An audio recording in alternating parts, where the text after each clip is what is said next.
बिस्मिल्लाहिर्रहमानिर्रहीम। अस्सलाम वालेकुम नाज़रीन, आज का वीलॉग इंपॉर्टेंट है। 3 अहम ख़बरें हैं मेरे पास। 2 डेवलपमेंट्स तो सुप्रीम कोर्ट ऑफ पाकिस्तान की तरफ से हैं, जिनकी रोशनी में पहली डेवलपमेंट की रोशनी में लग रहा है कि मियां नवाज शरीफ साहब की वापसी का जो दरवाज़ा खोलने की कोशिश हुकूमत वक्त ने की थी वो ज़रा अब ख़तरे में डल गया। मियां नवाज शरीफ साहब की वापसी को प्लान करने के लिए बाकायदा तौर पे पार्लियामान को इस्तेमाल करते हुए जो कानून साजी मुतारिफ़ कराई गई थी, जिसमें फिर आर्टिकल 184(3) की अपील इंट्रोड्यूस कराई गई थी और कहा गया था माजी में जितने भी फ़ैसले हो चुके हैं 184(3) में 30 दिन के अंदर तमाम मुतासरीन उसके ख़िलाफ़ अपील कर सकते हैं। वो वाली लेजिस्लेशन, वो कानून साजी, वो एक्ट ऑफ द पार्लियामेंट, वो बिल अभी एक्ट तो नहीं बना, वो चैलेंज हो गया और उस पर 8 रुकनी बेंच बन गया। एक तो इसके हवाले से बात करेंगे, दूसरे बात करेंगे कि सुप्रीम कोर्ट ने बड़ा हेड ऑन लिया है। वो जो 10 अप्रैल की डेट थी कि 10 अप्रैल तक इलेक्शन कमीशन ऑफ पाकिस्तान को वफाकी हुकूमत फ़ंड्स इशू करे 21 अरब रुपए तकरीबन, ताकि 14 मई को पंजाब में इलेक्शन हो सके। वो नहीं हुए थे। ख्याल ये था कि पता नहीं सुप्रीम कोर्ट इस हवाले से अब किस तरह से रिएक्ट करती है, लेकिन वो भी बड़ा स्ट्रांगली रिएक्ट किया सुप्रीम कोर्ट ऑफ पाकिस्तान ने। उसकी क्या डिटेल्स हैं वो भी आपसे शेयर करते हैं, लेकिन सबसे पहले आज सारा दिन main stream media news channels पे एक हेडलाइन चलती रही है और वो हेडलाइन थी मुफ्ती सईद के हवाले से, जिन्होंने इमरान खान और बुशरा बीबी का निकाह पढ़वाया था। और उसमें वो ये क्लेम कर रहे हैं मुफ्ती सईद साहब, और जो एक बयानी हल्फी उन्होंने अदालत में जमा कराया उसके अंदर वो ये क्लेम कर रहे हैं कि इमरान खान का बुशरा बीबी के साथ जो पहला निकाह उन्होंने 1 जनवरी 2018 को पढ़वाया था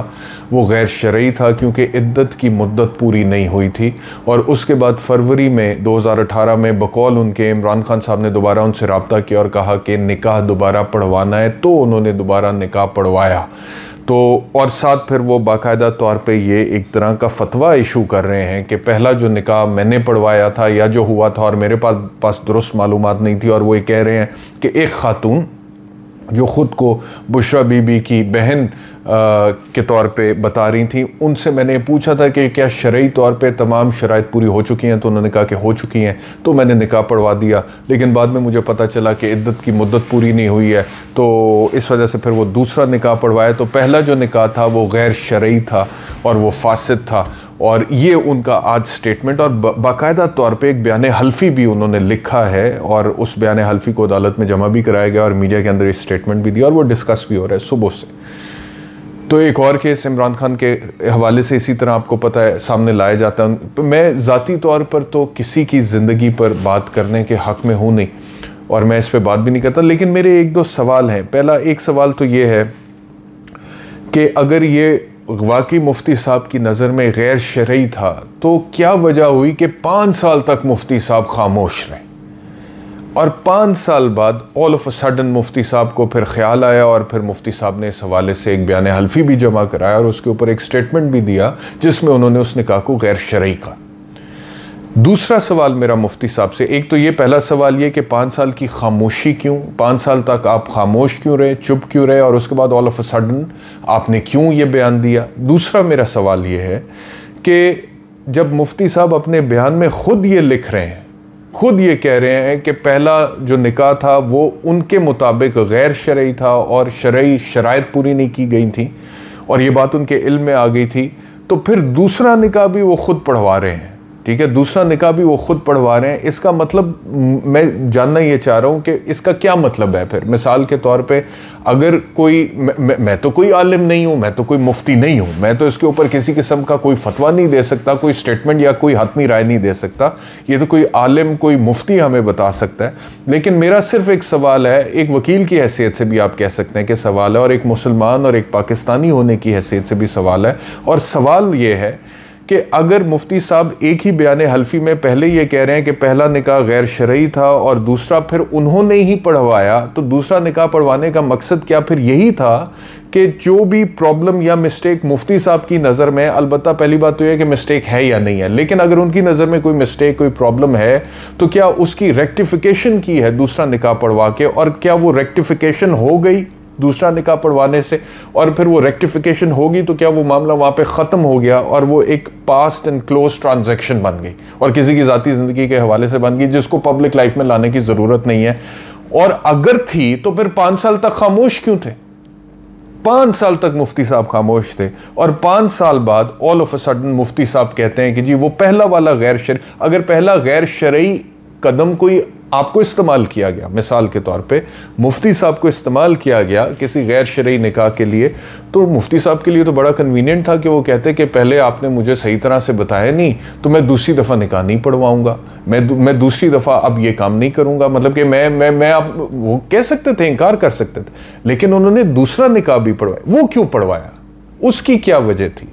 बकौल उनके वो ये कह रहे हैं कि दूसरा निकाह पढ़वाया, तो क्या वो दूसरा निकाह पढ़वाने से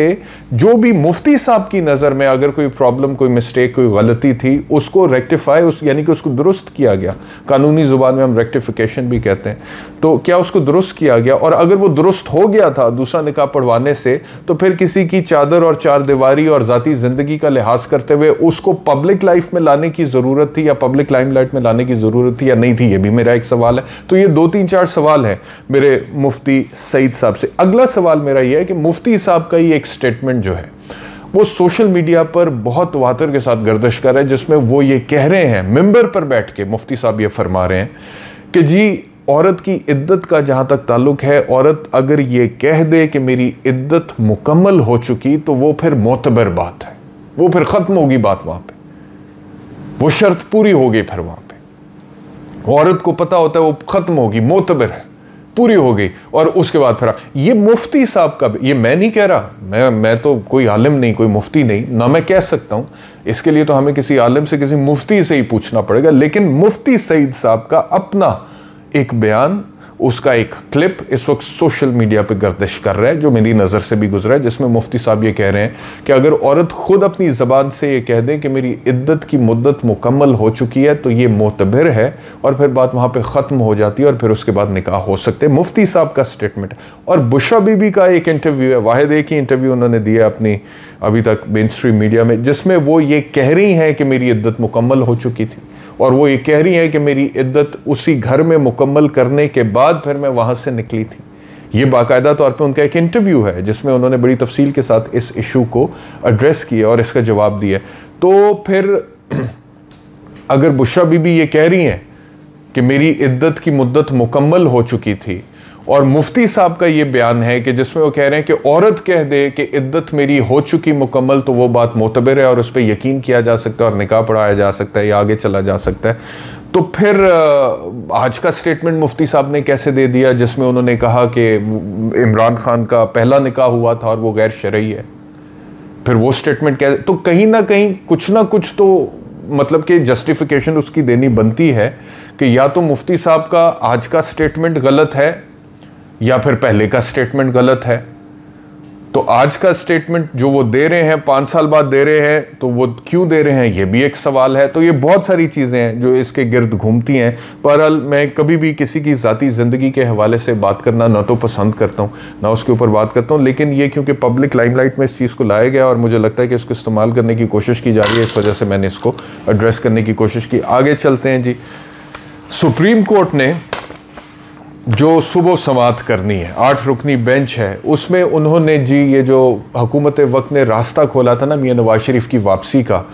कि जी ऐसे मियाँ साहब वापस आएंगे कि 184(3) की एक अपील हम मुतारिफ़ करा रहे हैं कानून साजी के ज़रिए से, और 30 दिन के अंदर मियाँ साहब भी उसमें अपील कर देंगे और फिर उस फैसले को हम रिवर्स करा लेंगे ताहियात ना अहली का। वो अब ख़तरे में डल गई है बात, वो स्ट्रेटजी, वो हिकमत अमली हुकूमत वक्त की सारी ख़तरे में डल गई है, क्योंकि इस वक्त सुप्रीम कोर्ट में उसके ख़िलाफ़ जो पिटिशन डाली गई थी कि ये आइन से मुतसादिम है, जो कि मेरी राय में है,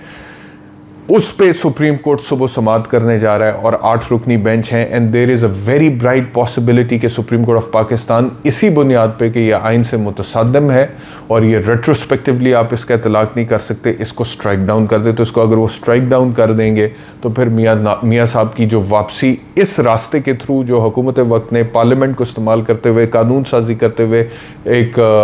प्लान बनाया था, वो वक्ती तौर पे नाकाम हो जाएगा, वो ख़तरा है। तो मियाँ साहब वैसे ही मेरी ख़बरें ज़राए ये कहते हैं कि फ़िलहाल वो वापस नहीं आना चाहते, क्योंकि सियासी तौर पे वो अभी खुश नहीं है कि मकबूलियत उस तरह की नहीं है, मेरा पुरतपाक इस्तकबाल नहीं होगा तो मैं वापस नहीं आ रहा फ़िलहाल। लेकिन दूसरा ये है कि अगर वो आना भी चाहें तो जब तक ये नहीं होगा तब तक वो नहीं आएंगे, और ये होता हुआ अभी नज़र नहीं आ रहा, ख़तरे में डल गया, क्योंकि सुप्रीम कोर्ट ने इस हवाले से ज्यूरिसडिक्शन अज्यूम कर लिया। और आखिरी चीज़ आज के वीलॉग में, जो सुप्रीम कोर्ट ने कहा था 10 अप्रैल को फ़ंड्स इशू होंगे, और अगर वो फंड्स इशू नहीं होते हैं तो उसके बाद इलेक्शन कमीशन ऑफ पाकिस्तान एक रिपोर्ट जमा कराएगा तो फिर सुप्रीम कोर्ट उसके ऊपर कार्रवाई करेगी। आज 12 तारीख को 10 अप्रैल को फंड्स इशू नहीं हुए, और सुप्रीम कोर्ट ने जो जज साहिबान हैं उन्होंने चेंबर्स में बैठ के एक ऑर्डर लिखवाया, जो कि रजिस्ट्रार सुप्रीम कोर्ट के थ्रू कम्युनिकेट किया गया अटॉर्नी जनरल को, governor state bank of Pakistan को, सेक्रेटरी इलेक्शन कमीशन को, सेक्रेटरी फाइनेंस को और डीजी लॉ को। और इसमें अदालत ने ये लिखा है कि जी ये हमने कहा था कि 21 अरब रुपए प्रोवाइड किए जाएं 10 अप्रैल तक इंतखाबात के लिए, लेकिन वो नहीं किए गए। फिर हमने कहा था इलेक्शन कमीशन रिपोर्ट जमा कराएं, वो रिपोर्ट भी फाइल हो गई है, और उस रिपोर्ट में ये बताया गया है कि हुकूमत ने कोई फंड्स जमा नहीं कराए। और फिर सुप्रीम कोर्ट अगले पैराग्राफ में ये कहती है कि ये डिसोबीडियंस है, यानी कि ये हुक्म अदूली है सुप्रीम कोर्ट के फैसले की। और फिर उससे अगले पैराग्राफ में सुप्रीम कोर्ट ये कहता है कि गो के ये डिसोबीडियंस है, और डिसोबीडियंस या हुक्म अदूली की सज़ा सबको पता है, और उसके कानूनी नतायज यानी कि कंटेम्प्ट ऑफ कोर्ट का वो हवाला दे रहे हैं, तौहीन अदालत का। वो हो सकता है, वो सारी बात अपनी जगह पे, और वो हो भी सकती हैं, ये सारी बात सुप्रीम कोर्ट कर रही है। लेकिन सुप्रीम कोर्ट कहता है कि इस वक्त जो मुद्दा इमीडिएट